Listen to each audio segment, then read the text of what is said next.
ठीक है विद्यार्थी, आज हम पढ़ेंगे रक्त और हमारा शरीर।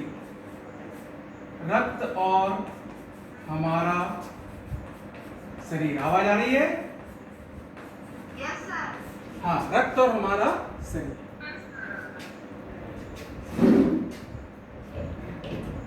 दिख रहा है रक्त और हमारा शरीर? सब लोगों को दिख रहा है रक्त और हमारा शरीर लिखा हुआ? चलिए शुरू करते हैं। रक्त और हमारा शरीर। मेरे पास पुस्तक है, तुम्हारे पास भी पुस्तक होनी चाहिए। यदि नहीं भी है तो कोई बात नहीं है। रक्त के बारे में सब लोग जानते हैं। हमारे शरीर में जो सबसे महत्वपूर्ण तत्व है वो है रक्त। यदि रक्त हमारे अंदर नहीं होगा तो इसका मतलब कि हमारा जीवन ही नहीं हो सकता। और रक्त के बारे में भी कहा जाता है कि रक्त में बहुत सारी, साइंस के हिसाब से बहुत सारे वैरायटीज होती हैं, विभिन्नताएं होती हैं। रक्त भी कई प्रकार का होता है ना? तुम लोगों का ब्लड ग्रुप क्या है अभी? कोई अपना नाम लेके अपना ब्लड ग्रुप बताए। B positive. आपका नाम क्या है? आपका नाम क्या है? नाम बताइए आपका। हाँ, आपका नाम के साथ आपको बोलना है कि कौन सा पॉजिटिव, ठीक है? तो कहने का मतलब ये हुआ कि हर मनुष्य के अंदर ब्लड की विभिन्न प्रकार की अलग अलग कैटेगरीज होती हैं और सबके लिए उसका अलग अलग महत्व भी होता है। ये इस पाठ में लिखा है, दिव्या अनिल की छोटी बहन है। यूं तो वह शरीर से कमजोर है, लेकिन इधर कुछ दिनों से उसे हर समय थकान महसूस होती रहती है। किसी काम में मन नहीं लगता, भूख भी पहले से कम हो गई है। अस्पताल में उसे डॉक्टर ने देखा तो कहा, लगता है दिव्या के शरीर में रक्त की कमी हो गई है। जैसे कोई व्यक्ति कमजोर हो जाता है, देखने में कमजोर लगने लगता है या उसके ओंठ काले पड़ने लगते हैं, तो डॉक्टर एक अनुमान लगाता है कि कहीं ना कहीं इसके शरीर में रक्त की कमी हो सकती है। डॉक्टर दीदी ने कहा, कहो अनिल कैसे आना हुआ? अनिल ने बताया कि डॉक्टर ने दिव्या को खून की जांच के लिए आपके पास भेजा है। इतना सुनते ही डॉक्टर दीदी ने दिव्या की उंगली से रक्त की कुछ बूंदें एक छोटी सी शीशी में डाल दी और स्लाइड पर ले ली। आप लोगों ने कभी ब्लड टेस्ट कराया है? कैसे होता है ब्लड टेस्ट?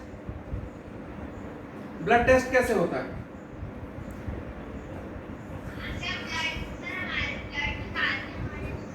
किसी ने ऐसा ब्लड टेस्ट भी कराया है कि आपकी नस से ब्लड निकाला हो? ऐसे नस से होता है ना?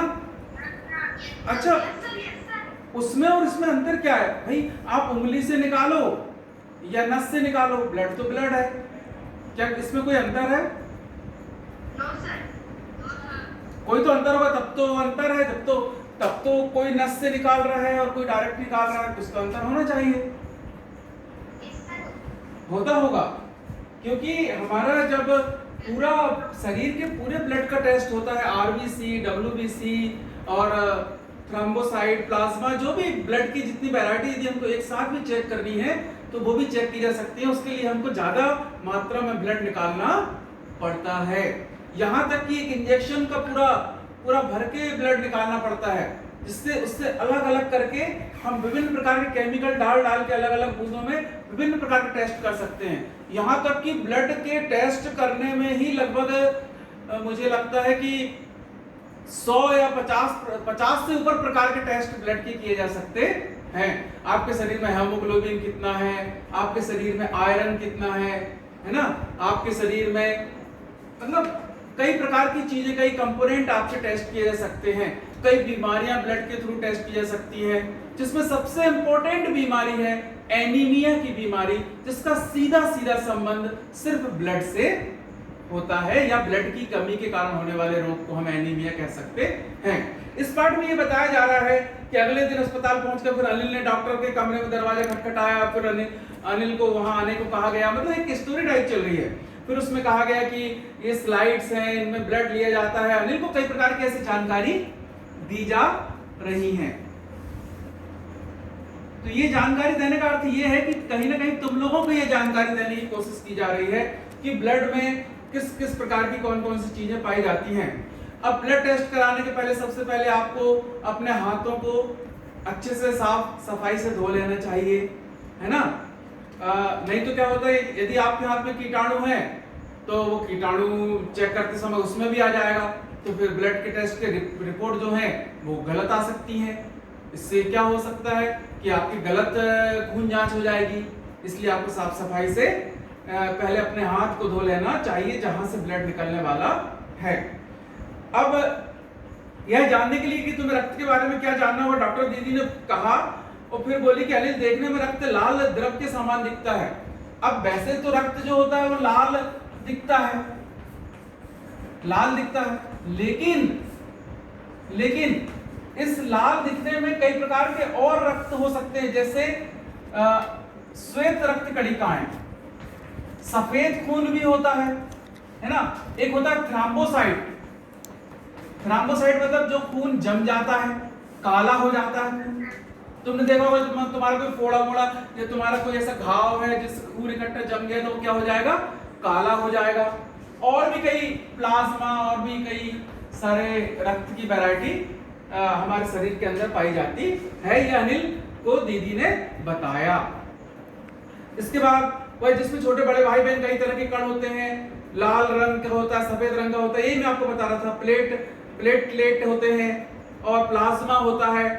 अब प्लाज्मा क्या होता है, खून का एक ऐसा भाग जो पानी टाइप तैर सकता है, जो तैर जाता है। यदि खून आप इकट्ठा करके रख दोगे तो प्लाज्मा ऊपर आ जाता है, तो उसको प्लाज्मा बोलते हैं, जमता नहीं है। सूक्ष्मदर्शी के नीचे एक स्लाइड लगाई जाती है, उसे फोकस किया जाता है और सूक्ष्मदर्शी के नीचे जो कण दिखाई देते हैं उन कणों का परीक्षण किया जाता है।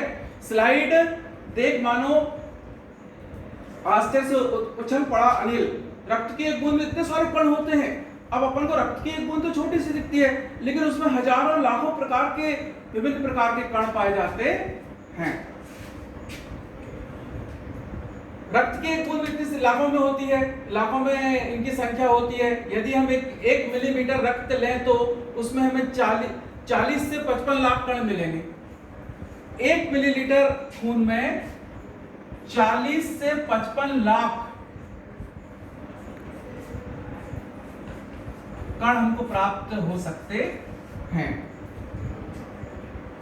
अब लाल रक्त कण कैसे होते हैं? लाल रक्त कण जो होते हैं वो होते हैं बालूशाही की तरह। बालूशाही मतलब एक प्रकार समझ लो आप एक लड्डू की तरह, बालूशाही की तरह होते हैं और इनके हमें लाल रंग का नजर आता है। ये कण शरीर के लिए दिन रात काम करते हैं। सांस लेने में साफ हवा जो ऑक्सीजन से तुम प्राप्त करते हो उसे शरीर के हर हिस्से में पहुंचाने का काम भी यही कण करते हैं। एक बच्चा और आया, गीता आई है, गीता को हमने ज्वाइन कर लिया है। फिर कुछ महीने बाद दीदी ने बताया कि जो खून की कमी है वो बहुत आसानी से दूर की जा सकती है। खून की कमी को दूर करने के लिए सबसे जरूरी चीज होती है आपकी हड्डियों के बीच में जो मज्जा है उसमें किसी प्रकार का ऐसा कोई उत्पादन शुरू कर दे, बॉडी खुद रिक्रिएशन कर दे। जैसे अभी कोरोना चल रहा है ना, अभी कोरोना का बहुत चल रहा है। तो कोरोना में क्या है, आपका इम्यूनिटी सिस्टम कमजोर हो जाता है। यदि आपका इम्यूनिटी सिस्टम कमजोर हो गया तो आपके ब्लड पे कोरोना जो होता है, वायरस होता है, वो आपके ब्लड पे क्या करता है, विभिन्न प्रकार से अटैक करने लगता है। लेकिन यदि आपका इम्यूनिटी, आपके रक्त की कणिकाओं में किसी प्रकार की विशुद्धता नहीं है, मतलब कोई गंदगी नहीं है, तो वो बहुत आसानी से मतलब हम कोरोना के जीवों को खुद ही अपने आप इम्यूनिटी से मार सकते हैं। तो लाल रक्त कणों को बढ़ाने के लिए हमको क्या करना चाहिए? फिर उस बच्चे ने पूछा तो दीदी ने कहा कि सबसे पहले हमको पौष्टिक खाना खाना चाहिए।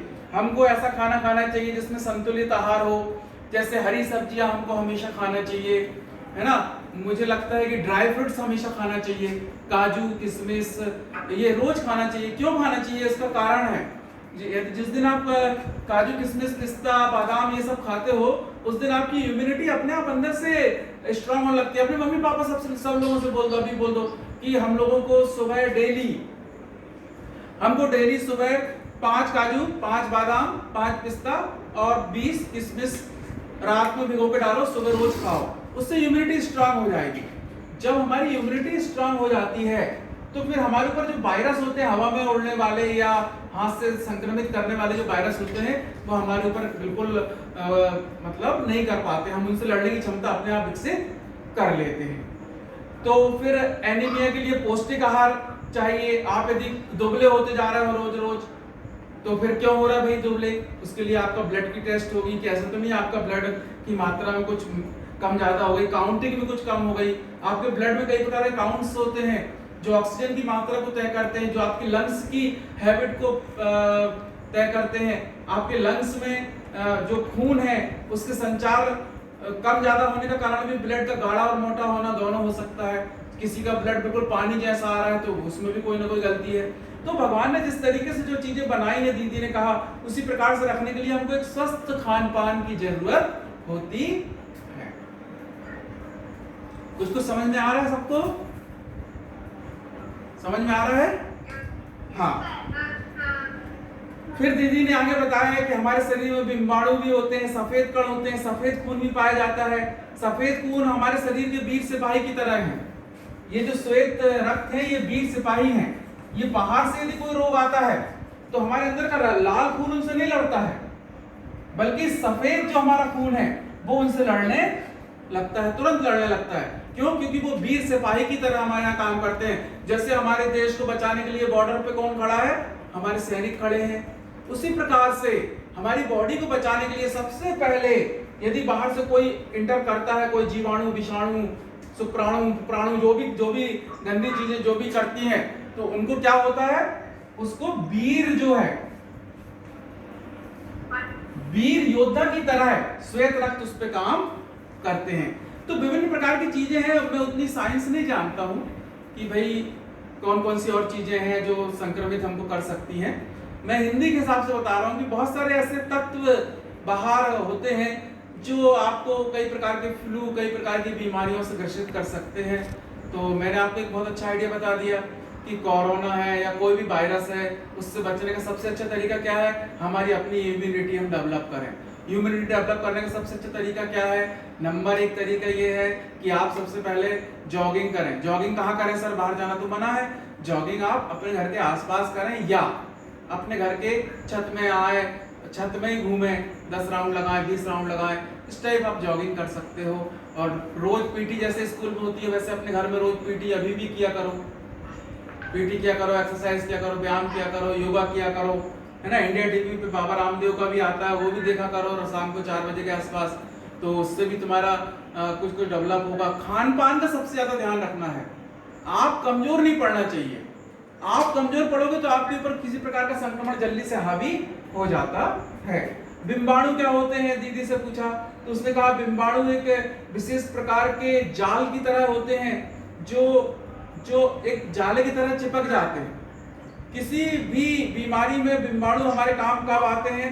जब हम जैसे ही कुछ भी हुआ तुरंत हम बाहरी एक तत्व लगा लेते हैं। जैसे आपको यहाँ पे फोड़ा हुआ तो आपने बीटाडिन लगा लिया, तो बीटाडिन का सहयोग करने के लिए कुछ और अंदर से ब्लड आ जाता है। मतलब आपकी जो दवाई है उसको भी सहयोग करने के लिए दूसरी चीजें सहयोग करती हैं शरीर के अंदर की। यदि आप कितनी अच्छी दवाई खा लो, यदि आपका शरीर अच्छे से सहयोग नहीं कर रहा है तो वो दवाई कोई काम की नहीं है। इसके बाद कभी कभी अनिल बोला कि दीदी लेकिन घाव गहरा हो तो खून बहता ही चला जाता है ना। फिर डॉक्टर के पास जाना पड़ता है। फिर डॉक्टर हमें कई प्रकार की पट्टियां बांधता है, कपड़े बांधता है, रुई के साथ वो पट्टी बांधता है जिसमें ज्यादा रक्त ना आपके शरीर का बहे, है ना। ज्यादा रक्त यदि चला जाएगा तो फिर आप एकदम कमजोर हो जाओगे। तो इसके बाद आखिरी में बात ये हुई, इस पार्ट में पार्ट चल रहा है, पार्ट में बात ये हुई कि कुछ लोग तुमने देखा होगा रक्त का दान भी करते हैं ब्लड बैंक में, रक्तदान, है ना, रक्तदान करते हैं। रक्तदान बहुत बहुत इंपॉर्टेंट चीज है।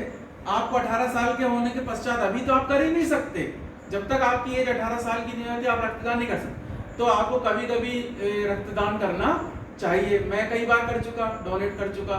एक बार भोपाल में एक व्यक्ति बीमार था तो मैंने उसको सडनली उसको जरूरत थी तो उसका पेपर में आया था तो मैंने फ़ोन किया। मैं भी भोपाल में वहीं पढ़ता था तो मैं जल्दी से जाके मैंने उसको, ओ पॉजिटिव मेरा रक्त ग्रुप था और उसको ज़रूरत थी। तो हमारे एक सर उनने बताया कि हमारे एक मित्र हैं, कोई उनको खून की ज़रूरत है। तो मैंने कहा मैं दे दूँगा सर। उस समय मैं 23 साल का था। मैं फट से गया, मैंने उनको खून दे दिया और उनको अच्छा लगने लगा खून चढ़ने के बाद। तो और मेरे अंदर कोई ज़्यादा कमजोरी नहीं आई, थोड़े सा 10 मिनट लगता है, 20 मिनट, 1 दिन लगता है बस, फिर हमारा रक्त जो को तो बन जाता है। कहने का मतलब ये है कि ये एक अच्छा काम भी है, ये रक्तदान करना, इसको देखो दान लिखा है, दान करना अच्छी बात भी है। और तुम्हारे बाल कौन काटता है रे स्कूल में?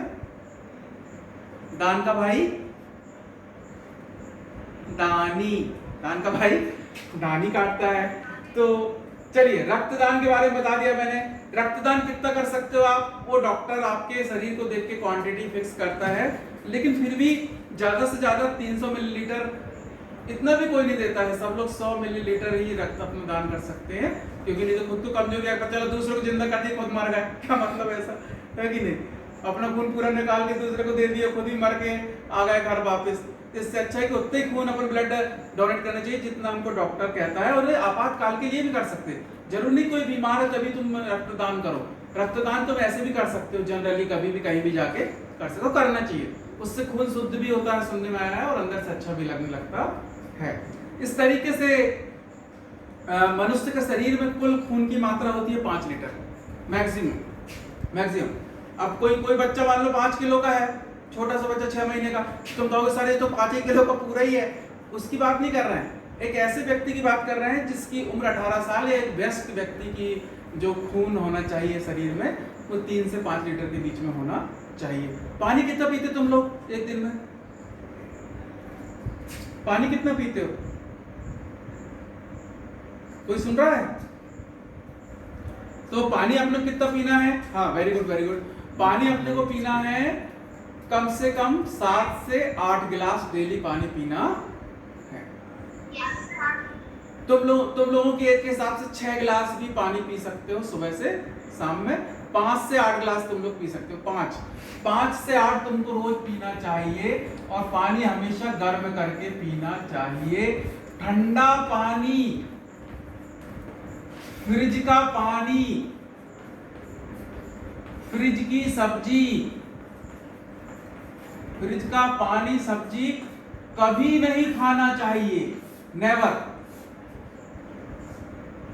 फ्रिज का ठंडा पानी कभी नहीं पीना चाहिए, क्योंकि ये फ्रिज का ठंडा पानी मतलब D2O, H2O नहीं। H2O मतलब होता है ये पानी अपना वाला, और D2O मतलब होता है एक कठोर पानी। ये पानी क्या करता है, तुम्हारी आंतों को कमजोर कर देता है, और जैसे जैसे तुम पानी पीते जाओगे, जैसे जैसे बड़े होते जाओगे, वैसे वैसे तुम्हारी पाचन की क्रिया खराब हो जाएगी और तुम बीमार हो जाओगे। तो इस तरीके की बातें हमको आज पढ़ने को मिली रक्त और हमारा शरीर पाठ में। उम्मीद है आप लोगों को कुछ समझ में आया होगा। पाठ के क्वेश्चन आंसर लिखो, और फिर हम कल मिलेंगे, कुछ रिवीजन के साथ मिलेंगे अब। और जो हम रिवीजन करने वाले हैं आने वाले दिनों में, उसके लिए मैं एक प्लानिंग बना के व्हाट्सएप में डाल दे रहा हूँ कि हम किस तरीके से कौन से पार्ट का रिवीजन करने वाले हैं। Okay, thank you, bye.